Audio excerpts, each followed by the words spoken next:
Hey, welcome to the Snyder Syndicate. Today we're talking about Planned Parenthood. Okay? So I came across this video of this woman explaining virginity. Let's check it out. Virginity. What is it? And what's the big deal about?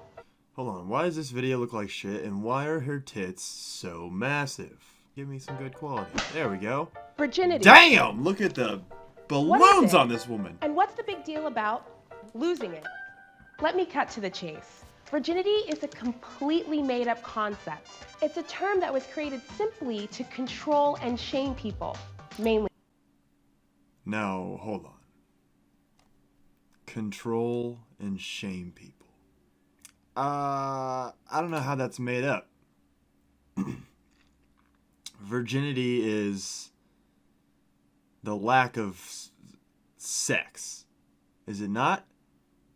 You haven't had sexual intercourse yet. I don't think that's made up. Virginity? Let's continue hearing her reasons for why it's made up. That doesn't make any sense to me. Women.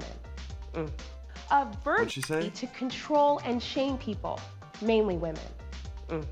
A virgin is someone who's never had sex, but it's not as simple as it seems. For one thing, medically, virginity isn't a real thing. In some cultures, people place a lot of importance on the hymen, a thin, fleshy tissue located at the opening of your vagina, as a marker of virginity. But the status of your hymen doesn't actually mean anything. That's because having penis and vagina sex is not the only way a hymen can stretch open. It can happen by putting something in your vagina like a tampon or a finger, riding a bike, or doing sports. So you can't tell if someone's had sex by the way their hymen looks or feels.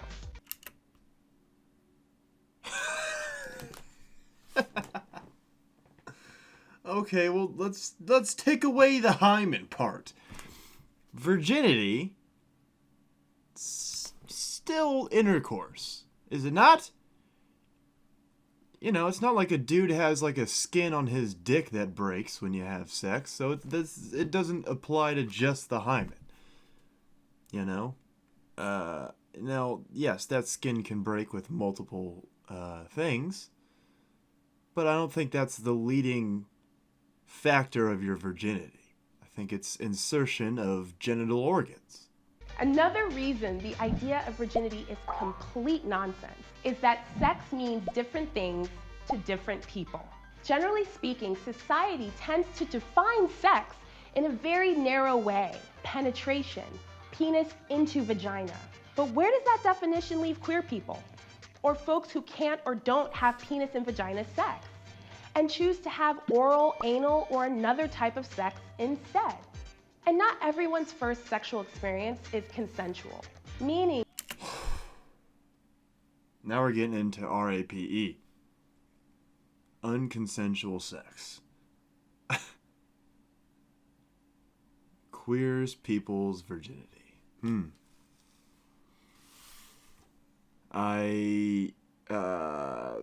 Yeah, I don't know, dude. Once you're penetrated by somebody else, you lose your virginity, right? Whether it's consensual or not. It's not necessarily a thing that you just dictate by yourself. I don't know. Alright, let's hear her talk about RAPE. that they were forced or pressured into having sex. There is also a double standard on who carries the burden of virginity. Society puts pressure on men for not having sex at the exact same time they shame women for having it. Make it make sense. Either way... Now, okay, that is a cultural thing. You know, men will talk with their boys about like, hey man, you get some pussy? Ugh. And, you know, when you're the one getting pussy, you don't have a problem with the woman having sex. But if you're like on the outside looking in and you're seeing women having sex, you're like, those fucking whores, you know? So that is a problem within society. It's a double standard. Like, you can't be so excited that you're having sex and then be shaming people for having sex. It doesn't make any sense. You know, if you're the one out there slinging it around and just putting it in things, and then you're upset that there's someone else out there just inserting things and taking it, it doesn't make much sense because they're the ones helping you get laid. You know what I'm saying? Yeah, that definitely is a double standard. But, it's because women are like, they're the ones that allow you to insert, So it is kind of like a little more of a sacred organ, a sacred act for a woman, because it's like, oh, you're trusting someone to slip inside of you. And if you're just letting everyone slip, then what is your parameters for a slippable person? You know what I'm saying? I don't know. That's a topic that I don't know if it ever has an ending, because you could talk about that for hours and probably come to the same conclusion, which is there's nothing you could do to change it. Shame has no place in someone's personal decisions about sex. It's time to throw away the notion of losing your virginity. What if instead of losing something, we reframe it as gaining? Because the truth is, when we make our own decision to become sexually active, we aren't setting ourselves up to lose anything at all. We hope we are gaining things. Okay, yeah, you'll be gaining STDs, you'll be gaining babies, you'll be gaining... What is this woman talking about? She almost demonizes it as losing her virginity as a bad thing. Which, depending on the circumstances, maybe it is. Okay? Now, to say that there's no shame in, sex and you're being sexually active, it's like there definitely can be. Now, let's see what her definition of gaining is. Mine is like STDs and children, and I don't know. There's positives and negatives to sex. And to ignore the negatives is ignorant. Things like intimacy, self-insight, pleasure, and empowerment. All of these myths around sex and virginity can be so hurtful and overwhelming. But here's the one truth you should remember. Sex is defined by one thing and one thing only: you. Jesus Christ, dude. This is the problem. You're leaving the definition up to morons. Sex is defined by you. Then why are you sitting here educating me? You know what I mean? It doesn't make any sense. You need a definite definition in place for the word to mean something. Globally, universally. You can't just define whatever the fuck you want. I have my own definition of slavery. Right? Can we just start redefining every word that we want? That doesn't work like that. I don't know. To gain empowerment from sex is also a negative thing. It's like, oh, I'm an empowered woman and I suck as many cocks as I'd like and I'm free to do so. It's like, yeah, you are. But it doesn't mean it's a good thing. Yet again, gaining intimacy, it's like, wouldn't you rather that be with a partner that you actually like, that you get along with, that you want to have a fruitful relationship with, not just because you're slapping it in everywhere. And pleasure is also not always a good thing. You get pleasure from drugs. You get pleasure from, yet again, sex. There's many places you can get pleasure from that doesn't lead to a positive outcome. It's negative.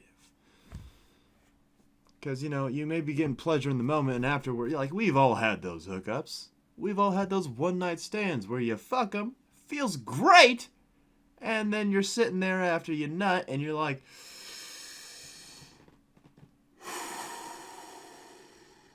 shit, I'm gonna get out of here. Thanks for your time, thanks for the pleasure, and thanks for the empowerment. I'm leaving. Pleasure and empowerment. All of these myths around sex and virginity can be so hurtful and overwhelming. But here's the one truth you should remember. Sex is defined by one thing and one thing only: you. Maybe that's being fingered for the first time. Maybe it's having anal sex. Maybe it's having your first orgasm. Maybe it's masturbating for the first time, or when you enthusiastically consent to sex. That's the beauty of your sexual journey. You're in charge, and you can figure it out on your own terms. choosing to have sex, when, what kind, where, who with, is something that only you get to define. Planned Parenthood is putting together this video on virginity being a myth and that you can define sex yourself. I don't know. This is, like, can you just stick to the abortions and leave it at that? You know? Why are you out here trying to educate people? You're not a fucking school. Oh my God, there's a video down there that says, I'm proud to share my abortion story. We're gonna have to watch that one next, because what a bunch of sick bitches. Here's my story on how I murdered a child. Now, regardless of your view on abortion, that's what it is. You know, if you've ever seen Bill Burr's great bit on baking a cake, if you're baking a cake and you take it out of the oven and throw it across the floor, hey, what the fuck did you do to my cake? It wasn't a cake yet, but it was gonna be if you kept it in there. Yet again, it is, you're murdering a future human being, a child. That's what it is. All right, well, that will be the next video we dive into. So thanks for watching. You know, virginity is when you have intercourse, okay? Whether it's, I guess, your mouth, your vaginal area, or your anus. It doesn't really matter. Once something is stuck inside of you, you lose your virginity. That has been known for a very long time. And we're not going to just start making it a myth now just because people want to start doing whatever they want. You know? Alright, well, thanks for watching. If you enjoyed, go ahead and subscribe to the channel, like the video, share it to a friend that's still a virgin, and tell them, you know what? You can define it yourself. Are you a virgin or not? Finger yourself. And you're no longer a virgin. That's up to you. Sex is defined by you, not Webster's. Alright, thanks for watching.